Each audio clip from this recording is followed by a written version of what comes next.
বিসমিল্লাহিররহমানিররহিম। Eco Pathsala and কলেজের রজত জয়ন্তী অনুষ্ঠানে আমাদের মাঝে উপস্থিত এই প্রতিষ্ঠানের অধ্যক্ষ ডক্টর সেলিমা আক্তার, আমাদের মাঝে উপস্থিত চেয়ারম্যান এই প্রতিষ্ঠানের গভর্নিং বডি ডক্টর শহীদুজ্জামান, আমাদের মাঝে অতিথি আছেন আমাদের প্রিন্সিপাল মহোদয়, সামনে কলেজের সম্মানিত শিক্ষক মন্ডলী,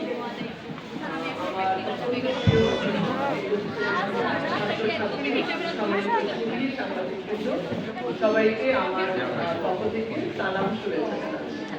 ইকো পাঠশালা কলেজের এই অনুষ্ঠানে আমি এই সাথে এই প্রতিষ্ঠানের শুরু থেকে আজ পর্যন্ত যারা আছেন তাদেরকে অভিনন্দন জানাচ্ছি। আমি ব্যক্তিগতভাবে বিশ্বাস করি যে একটি শিক্ষা প্রতিষ্ঠান এটি শুধুমাত্র ইট কাঠ দিয়ে তৈরি একটি অবকাঠামো নয়।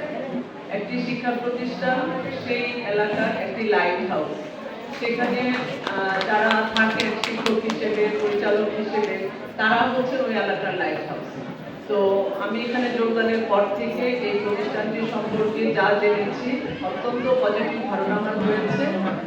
এখানে এই এলাকায় একজন ডক্টর জামান বা এই প্রতিষ্ঠানের যিনি অধ্যক্ষ সেলিমা আক্তার, তাদেরকেও আমি আমার অন্তর থেকে অভিনন্দন জানাই যে এরকম একটি প্রতিষ্ঠান আজকে অত্যন্ত সফলতার সাথে রজত জয়ন্তী উদযাপন করছে।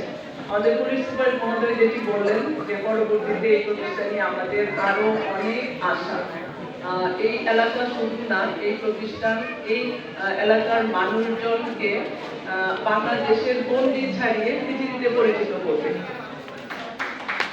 যারা প্রশিক্ষক হিসেবে বিভিন্ন শিক্ষা প্রতিষ্ঠানে আমি যাই, সেখানে ভিজিট করে আমার যেটি মনে হয়েছে যে এই এলাকায় আমাদের শিক্ষার মান খুব একটা ভালো নয়। আসলে এটা একেবারেই বলার মতো নয়। তো সেটা নিয়ে আমি কি করবো চিন্তা ভাবনা করছি। অনেক আগে থেকে ইতিমধ্যে আমরা বেশ কিছু পর্যালোচনামূলক মিটিং করেছি বা বিভিন্ন জনের সাথে মত বিনিময় করেছি। তো একদিন আমি ভাবছিলাম যে আসলে একটা কর্মশালার মতো করা যায় কিনা। তো সেই দিন আমার ডক্টর জামানের সাথে দেখা হয় এবং উনি তখন আমাকে এই অনুষ্ঠানটি দাওয়াত দিয়ে বলেন তিনি একটি কর্মশালা সেখানে। তো এই যে চিন্তা ভাবনা একটি এলাকা নিয়ে, একটি জেলা নিয়ে, সেই এলাকার মানুষ নিয়ে এই চিন্তা কিন্তু সবাই করে না।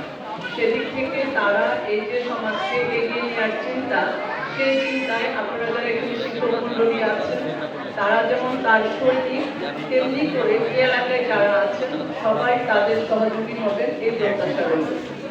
আর এই ইকো পাঠশালা কলেজের ছাত্রছাত্রীরা তোমরা তোমাদের এই প্রতিষ্ঠান থেকে যা শিখবে, তোমরা পরবর্তীতে এটা ব্যক্তি জীবনে কিন্তু বটেই তোমাদের দেশের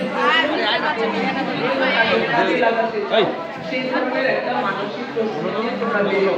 আমার সেই প্রত্যাশা। সবাইকে অভিনন্দন ও শুভেচ্ছা।